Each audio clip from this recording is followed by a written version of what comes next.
Hey, what's going on, everybody? This is Gavin coming to you from the Micro Man Cave, my 6 square feet of manliness.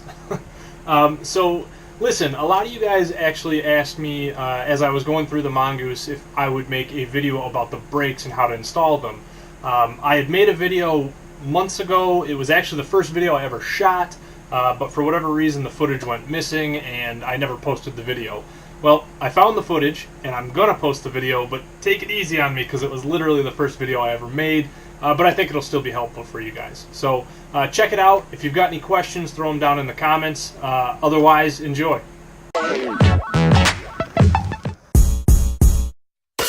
So today I will be working on changing the brakes over on my fat bike from a mechanical to a Shimano hydraulic.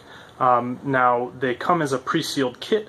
However, the hose that comes with them is extremely long by comparison to what I actually need. So I'll be cutting it down, but I want to do so without bleeding, so I'll show you how to do that.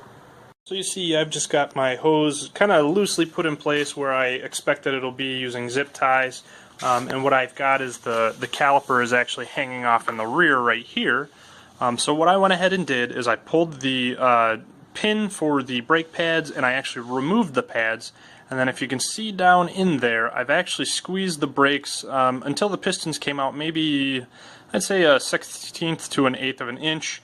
And what that's going to do is it's going to retain some of the oil down here in this caliper housing so that once I cut the hose down and refit it, I can just squeeze those back in and it'll push the oil back up into the system, hopefully preventing any air from staying in the system. So something you definitely need to be aware of is before you get started, you're going to need two components. You're going to need this little olive, and you're going to need this little brass plug, and it's just a hollow plug that goes in the end of the hose, and it keeps it from collapsing once you crimp down the fitting on your brake lever. The other thing you're going to want to do is you're going to want to loosen your brake lever up and actually pull it up so that it sits pretty well level with the ground, and what that does is it's just going to help from losing any oil that's in the system while you're going through and making your changes.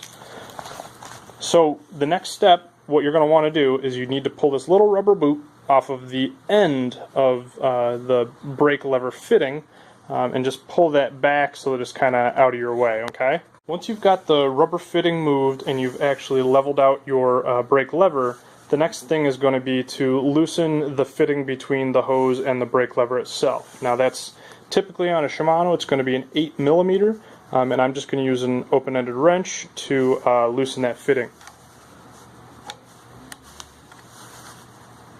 And it shouldn't be very difficult.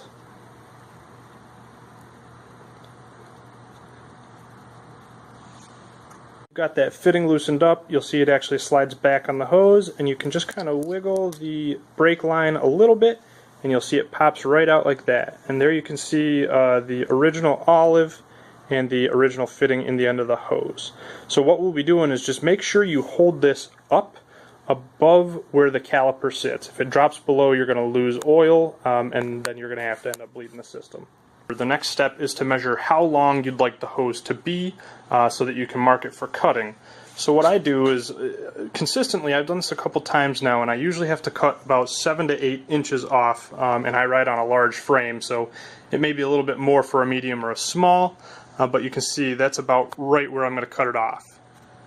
So I'll be using a special pair of utility scissors, and what you'll see is these are actually notched so that you can cut a hose right here. Now, if you don't have a pair of these, they also make a special hose cutter which actually works significantly better, but you could also do the same thing using a box cutter or a razor blade. Once you've got your hose cut down and to the proper length, you're going to want to put your nut back on if it came off, and then you're going to want to slide that olive on there, and that's one of those parts I showed you in the bag. And then lastly, you're actually going to take that little fitting that I showed you, and it's going to go in the end of the hose, and then you're going to press it in just so it's flush with the end of the hose. So that end piece can sometimes be a bit of a pain to get pressed inside of the hose. So what I actually do is I stick it in as far as I can with my hand, and then once it's fighting to the point where I can't go any further, I just tap it in with a small hammer. And basically you are ready now to reattach your hose to your brake lever. Attaching this, what you're going to want to do is you're going to want to put the hose into the fitting first, and then you're going to want to run your nut up and secure it in place. So make sure it's good and centered in there, and just make sure that it stays in place. And then you're going to run your nut and your ferrule, or your olive up, and then you can go ahead and get the thread started, and then everything should go together. There we go. Now after that, you're just going to tighten it back up with your 8mm wrench, and then I'll show you what you need to do back at the caliper. So now that you've got your hose cut down and reinstalled in the brake lever, what you're going to need is you're going to need one of these, just a cheap plastic tire tool for your bike, and what we're going to do is we're going to reseat these pistons. Now make sure you use plastic and not metal, because the metal can actually damage the pistons here and cause them to function incorrectly. So what you need to do is place your tire tool in the caliper between the two pistons, and you're just going to pry side to side, and what that's going to do is it's going to press the pistons back into place and push the excess mineral oil back up into the system. So you can go ahead and slide your brake pads back into your caliper, and then you can go ahead and install the lock pin in the top right here, and then you can go ahead and install your caliper and proceed to just squeezing your brakes and making sure they feel good. So I've got the caliper just kind of loosely installed here, and what that's going to let me do is it's going to let me pressurize it to make sure I don't have any leaks, make sure that the brakes themselves aren't spongy, and then also I'll be able to recenter it so that the rotor runs smoothly through. So what you're going to want to do is just come up here to your brake lever and give it a couple of really good squeezes. Now at first it's going to be really squishy, and then you should start to feel it firm up, and there it goes. So it's starting to firm up pretty good. And I can just barely get it to touch, whereas it was all the way back. I'm squeezing pretty hard. So it's feeling pretty good here. So what we'll do is we'll go ahead and center the caliper, and we should be good to go. So the final two steps you've got are to center up the caliper, and then to obviously make the adjustment to your brake lever so it's in the right position. So to center up your caliper, you're just going to apply the brake and hold.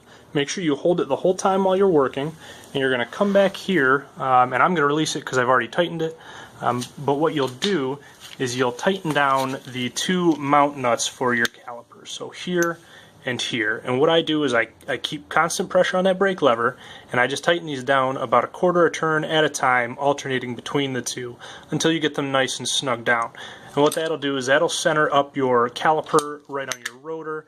Your rotor should run smooth through there, and as long as it's not bent, it won't rub or make any weird noises.